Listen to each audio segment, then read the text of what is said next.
Dirk knew he would need help if he hoped to make it in the NBA, and he knew just where to turn. It was roller coasting, up and downs and so, and I was 8 times in the States, because he was sometimes close to giving up. I said, no way, we know we can get it done. He came over right away. We talked about just hang in there and blah, blah, blah. So he tried to help me as much as he can. So he was kind of like everything to me. He was my agent, my coach, my friend, like my second father. He just took care of me. His philosophy was kind of like, hey, you're 7 feet.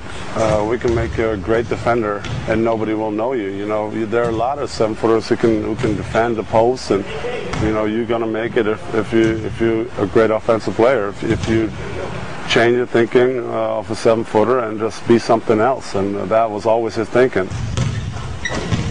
We run our routine, we work on the hand wrist actions, the strengths, the tools, the hook shot, His drills are a little old school.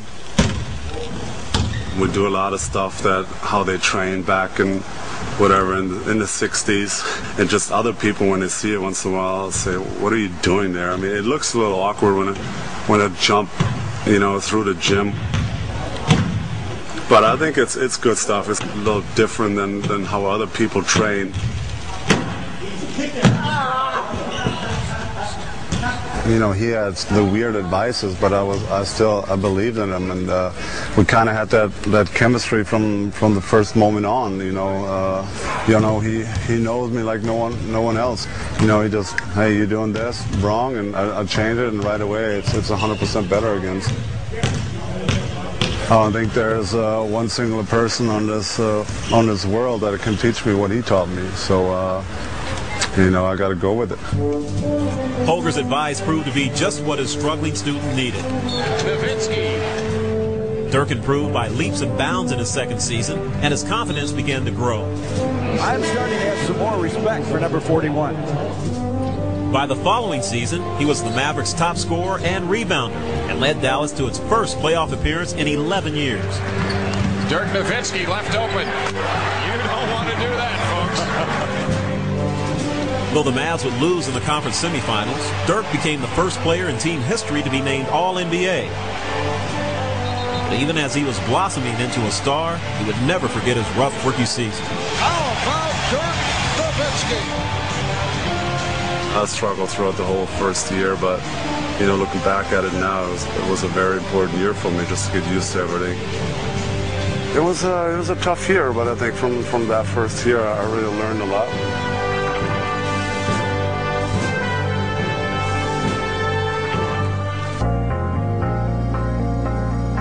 By 2002, Dirk's difficult transition to the NBA was a distant memory. He had emerged as an all-star, one of the league's most lethal shooters, and the man the Mavericks looked to for scoring. I want to run some offense, okay? Either open court, layups, good rhythm shots, or thumbs down. Here's Dirk again. Nowitzki is on fire. Dirk Nowitzki is the man, the blonde bomber, the German phenom.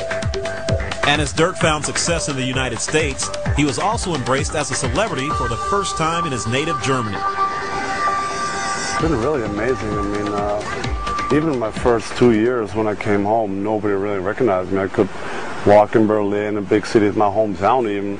I could walk around the city and nobody really cared. They would say, oh, he's tall or whatever, but they didn't know who I was. At some point, I just, I couldn't go anywhere anymore.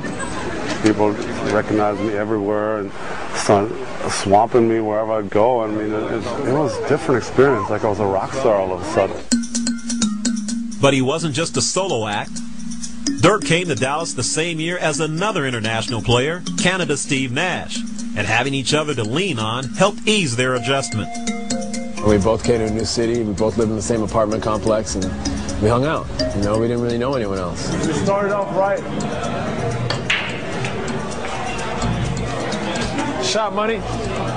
We went out, went to eat, or went to a movie, or just do some different stuff. Not only sit at home and think about Germany. That shot, that was terrible. Yeah, I was in the way. Steve and Dirk, they spent a lot of time in the gym together. Steve spent a lot of time in Dirk's ear.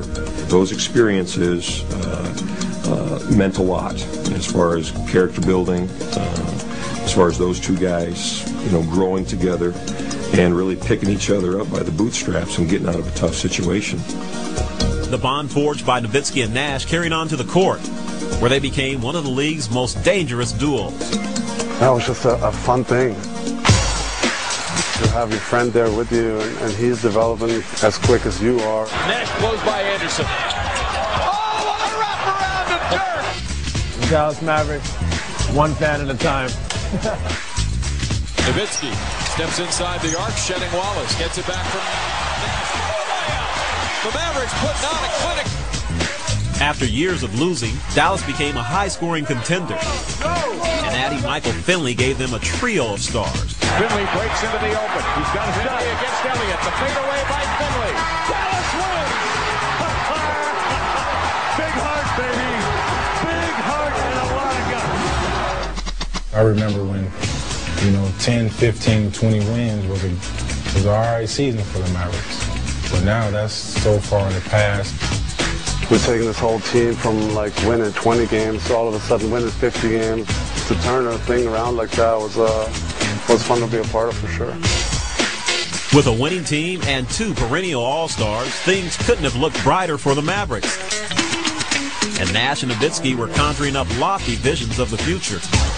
We said how we're going to finish our careers together and hopefully get one or two, how many championships ever get here to Dallas. I mean, that would have been our goal. Each year they would reach the playoffs, only to be disappointed, as Dallas fell short of making it to the finals. Well, obviously, that's the goal, and it's frustrating. We had a shot. Yeah, it's tough. I mean, we felt like we were always right there, but for some reason in the playoffs, just that little extra something was missing.